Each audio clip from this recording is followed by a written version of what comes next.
Hi, I'm going to help you to incorporate literary criticism support into your essay. I'm hoping that your Romeo and Juliet essay is all written and it's beautiful. It's a first draft without any literary criticism, and that now you're just going to plug these quotes in to help support your ideas. This is going to act as additional commentary.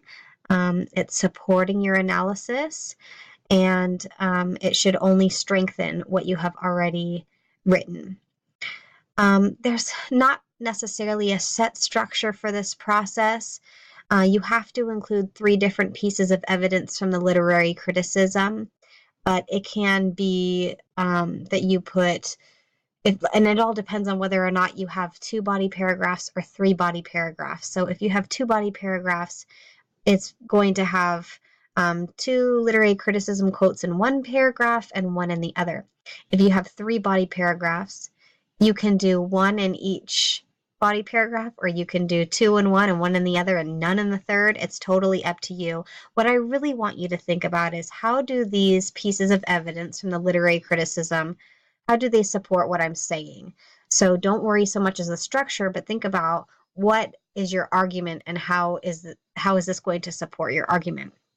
So what you're going to think about is, you have your topic sentence, you have your lead in and your concrete detail from the play, you have your commentary, and then what will happen is then you'll put in the support from the literary criticism. Okay, and once you've introduced that literary critic the first time, then you don't have to introduce them the second time. I can show you how that will work. Okay. And then also, what I want you to remember is that you will have a works cited page, and you have to cite all of the proper literary criticisms that you've included. You need to put that in your works cited page. You do have that potential works cited in your notebook here. And so let's say you do a quote from Brenner and a quote from Cardulo. You need to include both of those, obviously, along with Shakespeare in your works cited page. Okay. If you only have them from Brenner, then you're just going to have Brenner and Shakespeare, and that's it. Okay, I'm going to show you what it looks like to have. I have a body paragraph written out without any literary criticism, and I'm going to show you how I'm going to put that literary criticism in. So here's my body paragraph that I've written out, and I'm trying to prove Romeo's impulsiveness here. So you can see my topic sentence says, Romeo's impulsiveness and tendency toward rash decisions contribute to the teen's tragic deaths. Indeed, the morning after meeting Juliet for the first time, Romeo rushes to Friar Lawrence seeking marriage and pleading, I'll tell thee as we pass, but this I pray, that thou consent to marry us today. Though he has known Juliet for less than 24 hours, Romeo foolishly seeks immediate marriage. He refuses to consider the family feud as an obstacle and does not consider various options for a possible future with Juliet. Now, that's just one piece of my concrete detail and my analysis. And now I have a literary criticism quote that I want to go in with there, with that stuff. So what I'm going to do is, I will show you. I'm going to say right here, here's where I want to include it. So it's acting as additional commentary. Yes, I already have 2 sentences of commentary, but this is going to act as a third. So then you'll introduce, as literary critic John Draper comments, Romeo's, and then I'm including the quote, whole love affair betrays a cast of mind that is hopeful against obstacles and impatient of cold reason. This very quality helps to induce a tragic ending. Quote there. I'm going to cite the source, and I'm done. Okay. Now, in some cases, you may want another sentence to tie everything together. Sometimes you don't. It's up to you what you think.